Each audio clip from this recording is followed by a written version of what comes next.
नमस्कार, आप देख रहे हैं देवभूमि इनसाइडर। मैं आपके साथ आयुष चौधरी। कंगना जब भी मुंह खोलती हैं विवाद शुरू हो जाता है। कंगना ने आज़ादी की परिभाषा और तारीख दोनों ही बदल दी। कंगना का कहना है कि 1947 में जो भारत को आज़ादी मिली थी वो भीख में मिली आज़ादी थी। असली आज़ादी जो थी 2014 में मिली है। कुमारी कंगना रनौत, कला सिनेमा।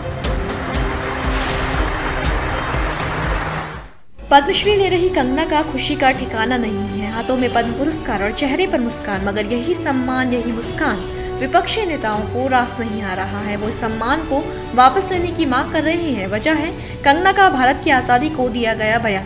कंगना ने 1947 में मिली भारत की आज़ादी को भीख में मिली आज़ादी बताया। यही नहीं, कंगना ने कहा भारत को असली आज़ादी 2014 को मिली जब भारतीय जनता पार्टी की सरकार बनी। कंगना ने कहा आज़ादी अगर भीख में मिले तो क्या वो आज़ादी हो सकती है। सावरकर, रानी लक्ष्मीबाई, नेताजी सुभाष चंद्र बोस, इन लोगों की बात करूं तो ये लोग जानते थे कि खून बहेगा, लेकिन ये भी याद रहे कि हिंदुस्तानी का खून ना बहे। उन्होंने आज़ादी की कीमत चुकाई यकीनन, पर वो आज़ादी नहीं थी, वो भीख थी।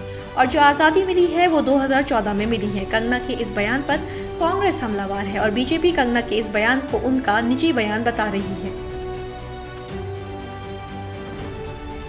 देखिए, वो लकड़ी के घोड़े पर ऐसे करके वीरांगना बन गई हैं, इसलिए उन्हें पता ही नहीं आज़ादी का मतलब क्या है। हजारों लाखों लोगों ने अपना जीवन समर्पित कर दिया, अपने जीवन की आहुति दे दी, सर्वोच्च बलिदान दे दिया, और ये मोहतरमा कह रही हैं कि हमें आज़ादी भीख में मिली है। मैं तो कहती हूँ इन्हें पद्मश्री भीख में मिला है, इसीलिए कि ये इस तरीके के बयानबाजी करते रहें। कंगना जी तो लगता है भाजपा की आराध्य देवी हो गई हैं।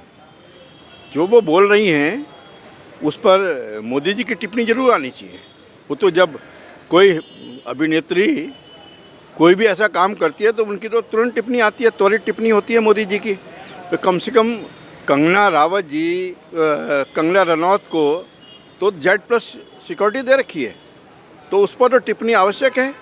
मोदी जी को टिप्पणी करनी चाहिए, प्रधानमंत्री के रूप में गृह मंत्री जी को करनी चाहिए।